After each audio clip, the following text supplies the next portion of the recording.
Good morning everyone. The topic of presentation is to assess different type of neurological association with childhood exotropia in patients attending tertiary care center Jharkhand. Strabismus is a common childhood ocular condition estimated to affect 2% to 4% children between 6 months and 5 years of age. It is defined as the outward deviations of either one or alternate eye which can be present intermittently or be persistent, seen in 1 to 2% of pediatric population. The most common pattern of progression in exotropia is exophoria in the initial stages, progressing to intermittent exotropia and finally constant exotropia is the most advanced stage and left untreated. Small exophoria is usually resolved by 4 to 6 months of age. Exotropia can be concomitant or incomitant.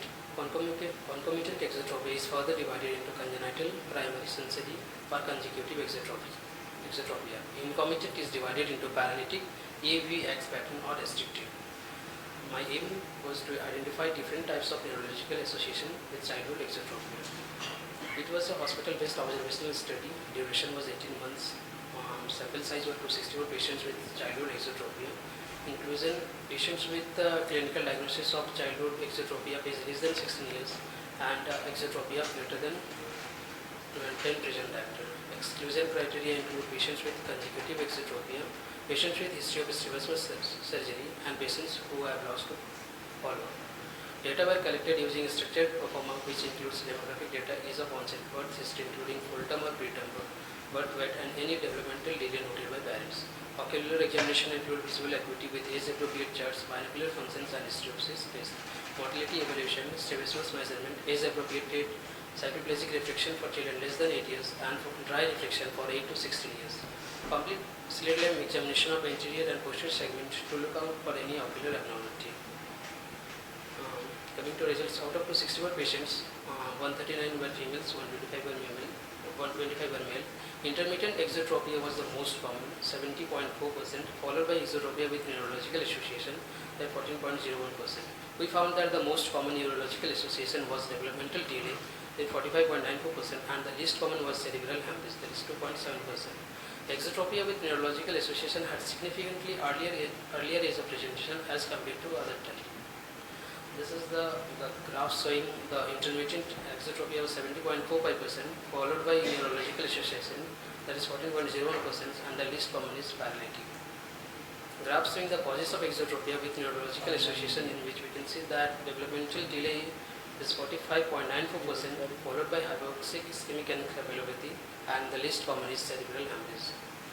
The pie chart showing the 39% of preterm birth and 56% of low birth weight is associated with exotropia with neurological association. These are some of the pictures which I collected during my study period.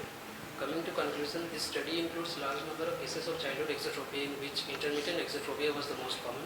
Exotropia associated with neurological association includes significantly more number of preterm and low birth weight children. Exotropia is an outward eye deviation that can result in amblyopia in children if not addressed, leading to potential visual impairments during childhood. Our study shows a female to male ratio of 1.12:1.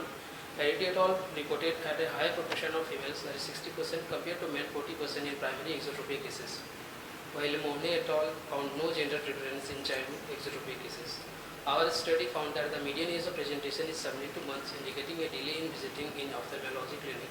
This may be due to the lack of awareness among people. According to previous study, the prevalence of exotropia linked to central nervous system abnormality was as high as 21.3%, while other studies have reported a lower incidence. Our study reported a 14.01 cases of neurological association. This high prevalence may be due to the brain damage occurring during the critical development period of the first 3 to 4 years of life. These are my references. Okay. What was the age group of your study? Less than 16 years. 6 to? Less than 16 Less than 6 years. So did you study some infantile exotropia also? Yes, ma'am. About 6 months or something? Yes, ma'am. Okay.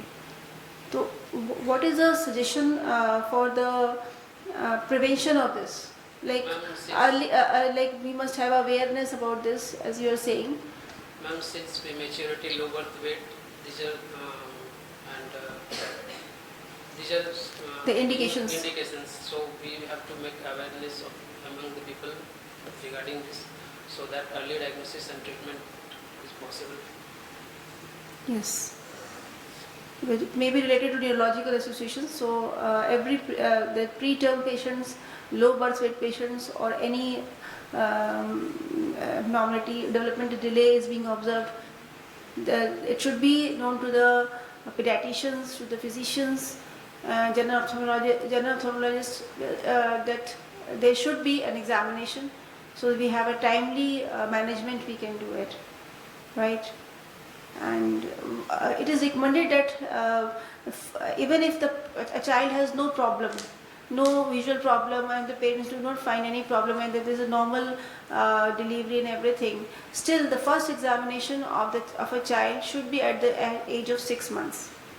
Eye examination should be done in order to rule out any other possibilities. Okay, fine.